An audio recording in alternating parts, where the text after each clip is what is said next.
Crowdsourcing, written by Mike Vago.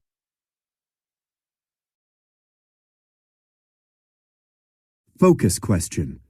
What is crowdsourcing, and what are some examples from both the past and present? Connections. Writing. Research a local charity. Write a proposal that uses crowdsourcing to help the charity raise money, foster awareness, or further its goals. Social studies. Research how crowdsourcing is used in the National Audubon Society's annual U.S. bird count. Create a brochure that includes your findings and encourages others to join the effort.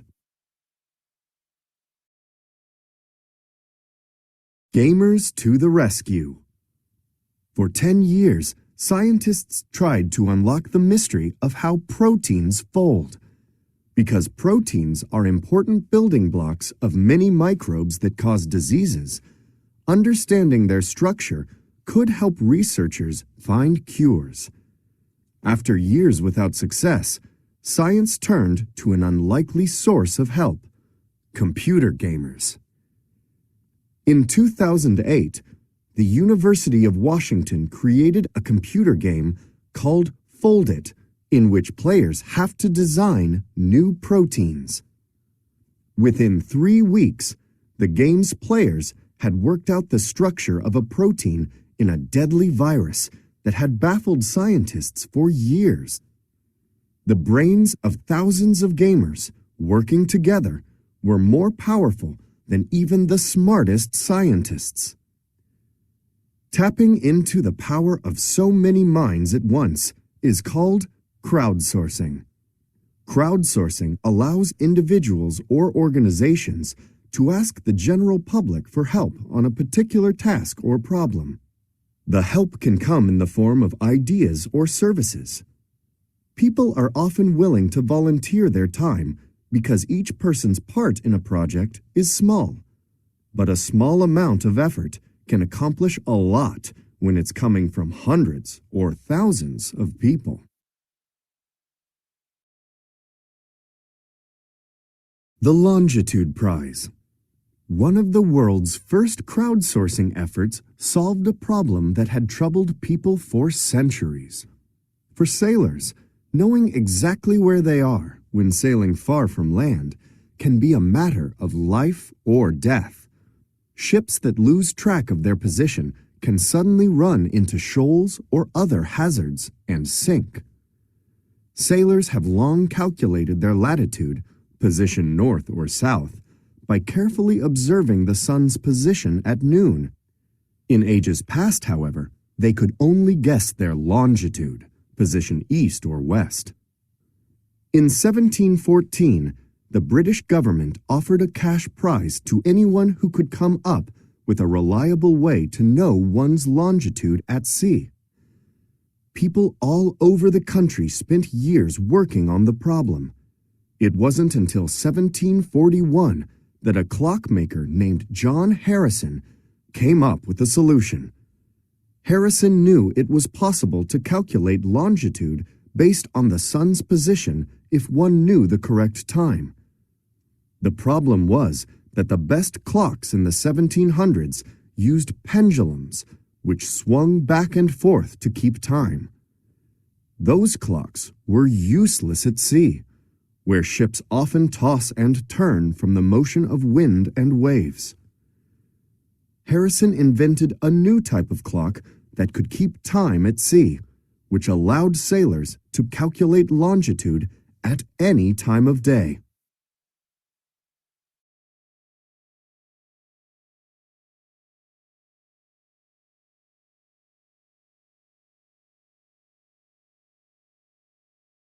Crowdsourcing food preservation. Crowdsourcing proved useful in solving problems on land as well. Napoleon Bonaparte, France's greatest general, once said, "An army marches on its stomach." In other words, soldiers can't fight if they can't eat. In 1795, France's government offered a prize to anyone who could devise a way to preserve food for a long military campaign. After 14 years, a candy maker named Nicolas Appert perfected a method of sealing food airtight in empty champagne bottles. He used the prize money to set up the first factory for canning food. His method is still used all over the world. Working together. Contests aren't the only way to put a whole bunch of minds to work on the same problem. Members of the public can also work together to achieve a goal instead of competing with one another. In 1849, Joseph Henry, a scientist working for the Smithsonian Institution, asked some 150 volunteers to collect weather data from locations all over the United States. Participants carefully kept track of their local weather and submitted reports each month by telegraph. Over the next 10 years, the project grew to include weather observers in Canada, Mexico, Latin America, and the Caribbean. The information gathered by the volunteers about weather and storms was published in a book in 1861 that became an important part of the climate record. Modern-day crowdsourcing. Crowdsourcing has continued to change as new technologies have emerged. The creation of the Internet has allowed people to work together on projects more easily than in the past. Wikipedia is a crowdsourced online encyclopedia that allows members of the general public to write, fact-check, and edit its articles. The site's millions of users have more collective experience and knowledge on everything from science to history to sports to TV shows than any traditional encyclopedia's writing staff ever could. Crowdsourcing supercomputers. Scientists have long used very powerful computers, known as supercomputers, to help them crunch numbers and perform complex calculations, but supercomputers are very expensive, and getting access to one can be difficult. Crowdsourcing over the Internet has allowed scientists to create large networks of thousands or millions of regular computers used in homes, offices, and schools to do the kind of work that only supercomputers could do in the past. SETI is an acronym that stands for Search for Extraterrestrial Intelligence. For decades, scientists have been gathering and analyzing electromagnetic signals from space for signs of alien life across the galaxy. In 1999, a screensaver was released called SETI at Home.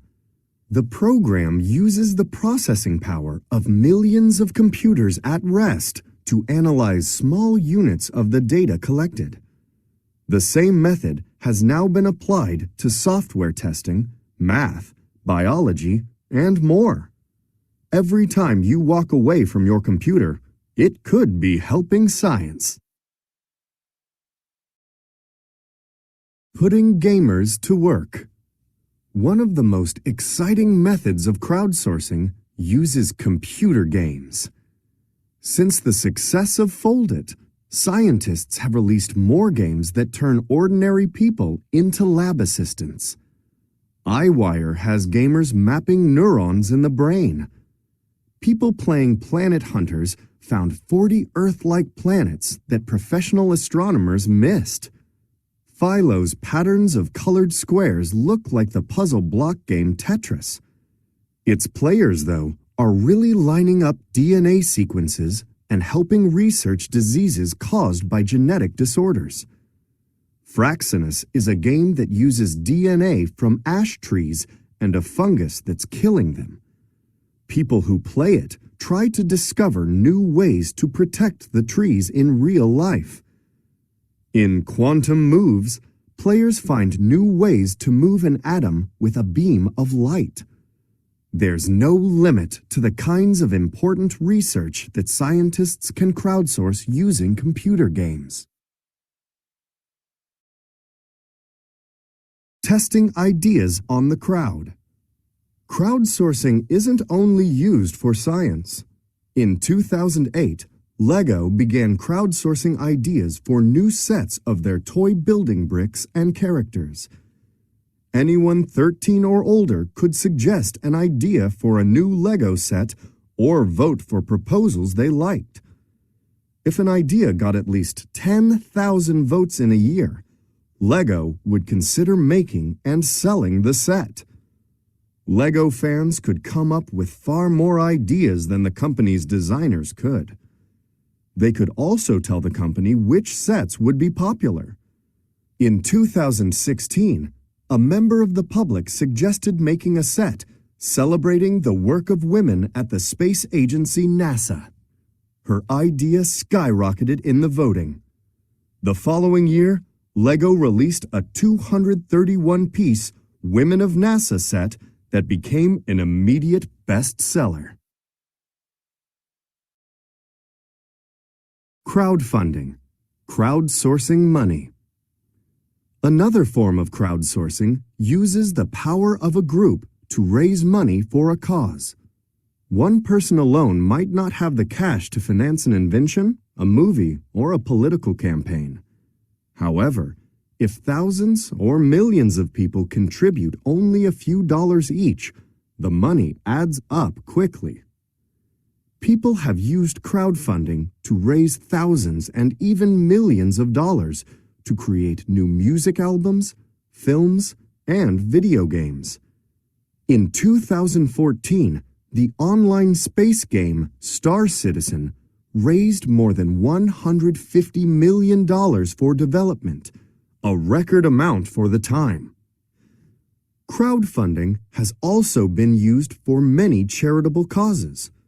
Adopt Together is a website that allows people to donate money to families looking to adopt a child. Donors receive updates on children who have been adopted.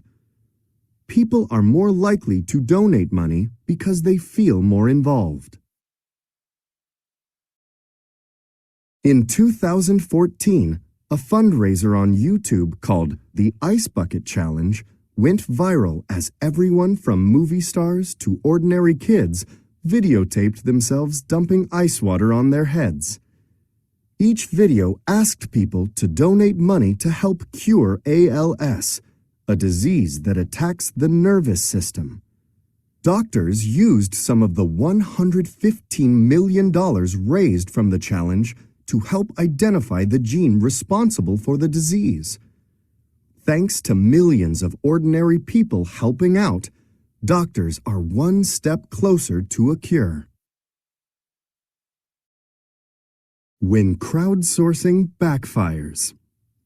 Crowdsourcing is a powerful tool, but once the power of a crowd is unleashed, it can be hard to control.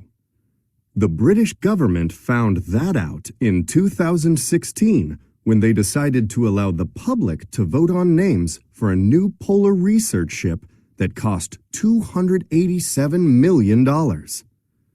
They expected people to name the ship after a famous polar explorer like Ernest Shackleton or a naturalist like David Attenborough, who makes nature documentaries. Instead, Internet voters latched on to a slightly less scientific name, Boaty McBoatface. When that silly name won, the organizers of the naming contest refused to honor the result. They named the ship after David Attenborough anyway. To calm the disappointed public, they gave the silly name to the ship's submersible research drone. Boaty McBoatface is already at work exploring the waters of the Antarctic. The organizers of the naming campaign learned a valuable lesson. When you turn things over to a crowd, you might not get the results you were hoping for. Crowdsourcing a better future. Despite some setbacks, crowdsourcing can be a powerful tool for progress.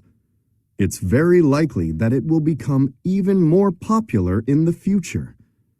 With crowdsourcing efforts underway to help the environment, cure disease, and explore space, you could be part of a project that changes history.